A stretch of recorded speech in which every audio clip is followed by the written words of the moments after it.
à tous, aujourd'hui une petite vidéo sur ma cuisine Ikea.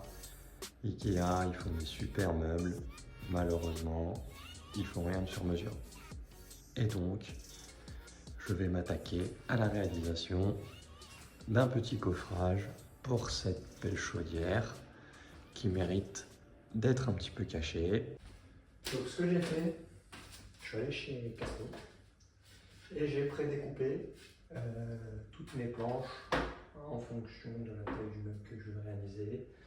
Et en fait, ça a un gros avantage de ne pas faire de poussière dans l'appart avec ma scie circulaire.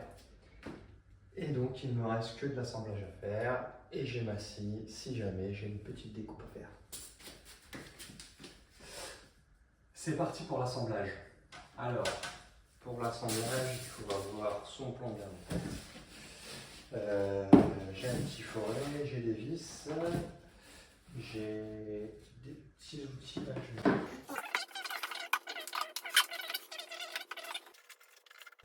Je profite de ce moment de montage pour vous rappeler que le coffrage d'une chaudière n'est pas tout le temps autorisé, ou en tout cas légal.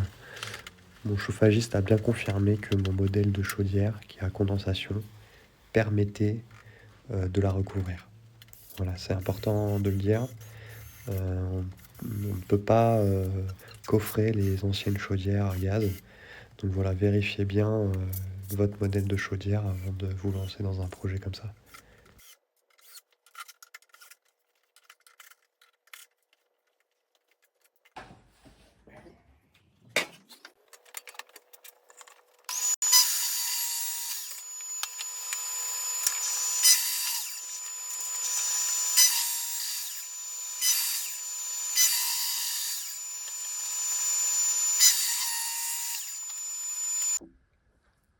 Donc, j'ai mis un petit peu de ma colle à bois.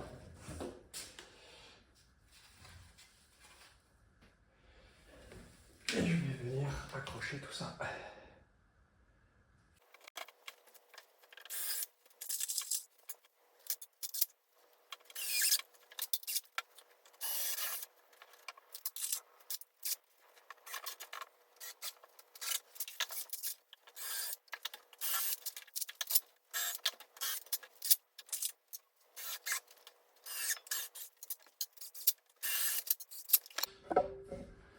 Là, je me suis complètement raté. Je suis allé beaucoup trop à fleur, la vis est ressortie. Donc ce que j'ai fait, c'est que j'ai refait un trou juste à côté.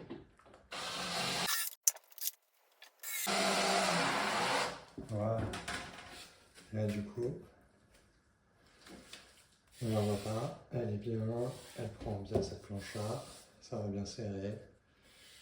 J'ai mis un peu de colle. Je sais pas ce que ça va donner, mais on verra. La structure de mon meuble est terminée.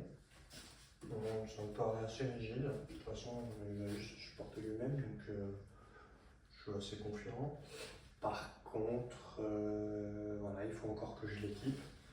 Donc il y aura des flancs de chaque côté, puis la porte en face avant. La porte que je ne vais pas monter sur charnière parce que j'ai un mur ma cuisine n'est pas angle droit, donc je ne pourrais pas ouvrir la porte à fond. Donc je vais essayer de mettre un système de pause ici avec des équerres, on va voir ce que ça donne. Et puis ici j'ai acheté des accroches invisibles là, pour meuble haut, pareil, il faut que j'arrive à installer ça proprement. Voilà pour cette première étape.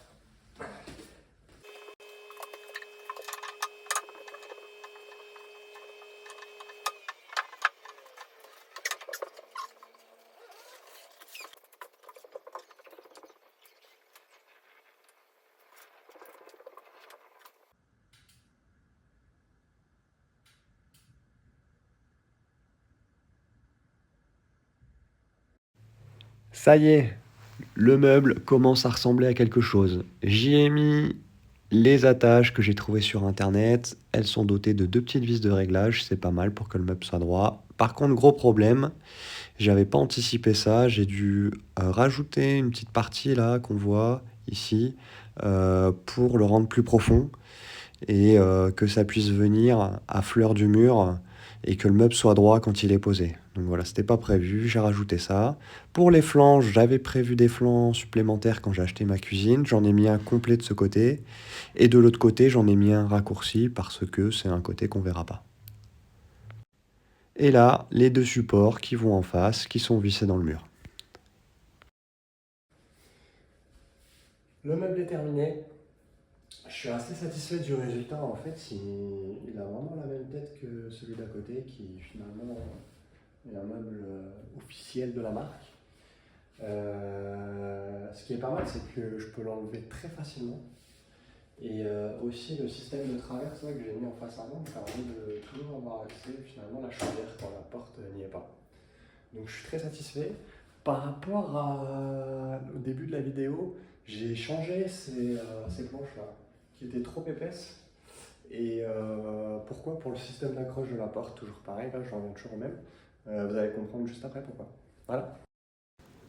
Voici la porte avec les 3 trous pour les charnières que je n'utilise pas et les 2 équerres en noir là que j'ai montées. Alors il m'a fallu plusieurs essais. Donc, comme elles viennent se poser sur la traverse supérieure du meuble, faut que ça tombe droit. Et donc voilà, c'est pour ça qu'il y a eu plusieurs trous. C'est à l'intérieur du meuble, c'est pas très grave. Les 2 équerres sont bien réglées maintenant. Il ne me reste plus qu'à installer la porte sur le meuble. Alors, je ne sais pas si ça se voit très clairement sur la vidéo, mais comme je disais au début, le mur, en fait, il revient vraiment, si j'exagère, face à la chaudière. Et du coup, une porte, dans ce sens-là, elle ne s'ouvrirait pas, parce qu'elle viendrait taper là. Et dans l'autre sens, je ne pourrais pas l'ouvrir à fond. Et du coup, j'aurais plus accès à ça, simplement d'enlever la porte. Donc, c'est pour ça que j'ai pas pris ce système de charnière. Hop. Et là, je vais vous faire une petite démo. En fait, ça se monte assez facilement. Bon, la porte est pas toute légère, mais elle est pas non plus. C'est pas non plus insurmontable. Donc, en fait, hop, voilà, je vais juste la glisser. Elle est bien alignée en haut, en bas. Bon, il y a un petit peu de réglage à faire pour la centrer. Mais voilà, elle est posée. Et elle tombe vraiment bien. Et bon, par contre, si on essaie de l'ouvrir, elle balance un peu, mais bon, il y a la chaudière derrière, donc normalement, on n'ouvre jamais. Voilà le résultat. Et il y a une petite touche finale. Dernier point, le meuble, je l'ai aligné à celui d'à côté pour que ce soit harmonieux dans la cuisine. Sauf que du coup, la chaudière, elle n'était pas très bien placée et elle est un peu basse. Et du coup, on voit encore pas mal toute la tuyauterie. Donc, rebelote, petit coffrage en médium, en 10 mm d'épaisseur.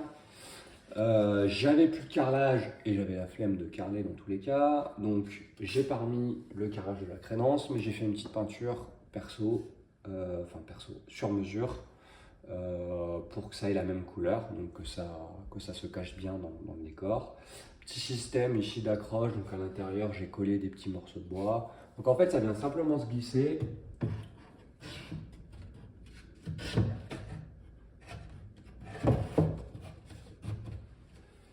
Et ça vient terminer le meuble, ça vient cacher tous les tuyaux, et voilà, ça rend un petit peu mieux. C'est un petit détail qui était plutôt sympa à faire, mais voilà. Ça y est, le meuble est enfin terminé. Je suis hyper content du résultat. Ça m'a pris beaucoup d'heures pour une vidéo très petite. Mais voilà, j'ai réussi. Vous avez vu, il y a eu quelques petits défauts à des moments. J'ai dû changer des pièces, etc. Tout est rentré dans l'ordre. Le meuble y répond. Déjà, il est assez harmonieux dans la cuisine.